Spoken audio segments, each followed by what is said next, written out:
நற்செய்தி வாசகம். புனித மத்தேயு எழுதிய தூய நற்செய்தி, அதிகாரம் 25, இறைவார்த்தைகள் 1 தொடக்கம் 13. அக்காலத்தில் இயேசு தம் சீடர்களுக்கு கூறியது: விண்ணரசு எவ்வாறு இருக்கும் என்பதை பின்வரும் நிகழ்ச்சி வாயிலாக விளக்கலாம். மணமகனை எதிர்கொள்ள மணமகளின் தோழியர் 10 பேர் தங்கள் விளக்குகளை எடுத்துக்கொண்டு புறப்பட்டு சென்றார்கள். அவர்களுள் 5 பேர் அறிவிலிகள், 5 பேர் முன்மதியுடையவர்கள். அறிவிலிகள் 5 தங்கள் விளக்குகளை எடுத்துச் சென்றார்கள், ஆனால் தங்களோடு எண்ணெய் எடுத்துச் செல்லவில்லை. முன்மதியுடையோர் தங்கள் விளக்குகளுடன் கலங்களில் எண்ணெயும் எடுத்துச் சென்றனர். மணமகன் வர காலம் தாழ்த்தவே அனைவரும் தூக்க மயக்கத்தால் உறங்கிவிட்டனர். நள்ளிரவில், இதோ மணமகன் வருகிறார், அவரை எதிர்கொள்ள வாருங்கள் என்ற உரத்த குரல் ஒலித்தது. மணமகளின் தோழியர் எல்லாரும் எழுந்து தங்கள் விளக்குகளை ஒழுங்குபடுத்தினர். அப்போது அறிவிலிகள் முன்மதியுடையோரை பார்த்து, எங்கள் விளக்குகள் அணைந்து கொண்டிருக்கின்றன, உங்கள் எண்ணெயில் எங்களுக்கும் கொடுங்கள் என்றார்கள். முன்மதியுடையவர்கள் மறுமொழியாக, உங்களுக்கும் எங்களுக்கும் எண்ணெய் போதுமான அளவு இராமல் போகலாம். எனவே வணிகரிடம் போய் நீங்களே வாங்கிக் கொள்வதுதான் நல்லது என்றார்கள். அவர்களும் வாங்க புறப்பட்டு சென்றார்கள். அப்போது மணமகன் வந்துவிட்டார். ஆயத்தமாயிருந்தவர்கள் அவரோடு திருமண மண்டபத்துக்குள் புகுந்தார்கள். கதவு அடைக்கப்பட்டது. பிறகு மற்ற தோழிகளும் வந்து, ஐயா ஐயா, எங்களுக்கு கதவை திறந்துவிடும் என்றார்கள்.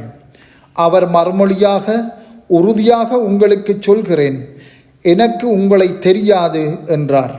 எனவே விழிப்பாயிருங்கள், ஏனெனில் அவர் வரும் நாளோ வேளையோ உங்களுக்கு தெரியாது. சிந்தனை: மணமகனை எதிர்கொள்ள மணமகளின் தோழியர் 10 பேர் தங்கள் விளக்குகளை எடுத்துக்கொண்டு புறப்பட்டு சென்றார்கள். அவர்களுள் 5 பேர் அறிவிலிகள், 5 பேர் முன்மதியுடையவர்கள்.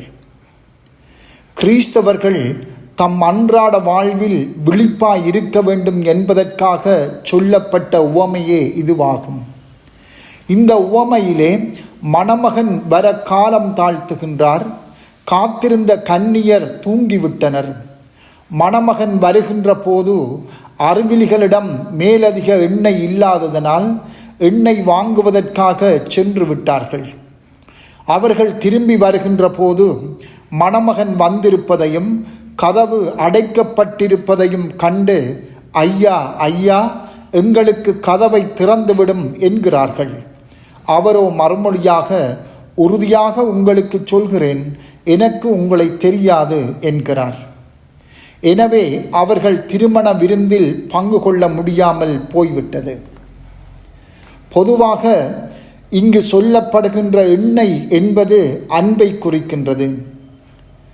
மணமகனான இயேசு கிறிஸ்துவை விண்ணகத்தில் எதிர்கொள்ள பயணித்து கொண்டிருக்கும் நாங்கள் திருமுழுக்கு பெற்று கிறிஸ்தவர்களாக இருந்தால் மட்டும் போதாது, மாறாக எமது நாளாந்த செயல்கள் அன்பின் கனிகளாக இருக்க வேண்டும்.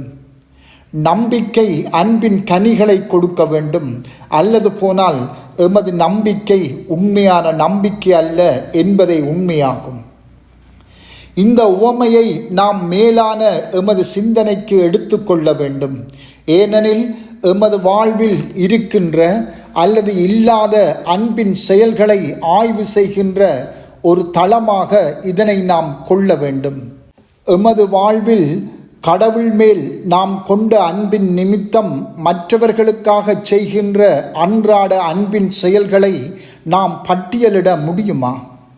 அன்பு என்பது எமது முன்னுரிமை, தெரிவை அடிப்படையாக கொண்டது அல்ல, அல்லது நாங்கள் என்ன செய்ய விரும்புகிறோம் என்பதையும் அடிப்படையாக கொண்டது அல்ல.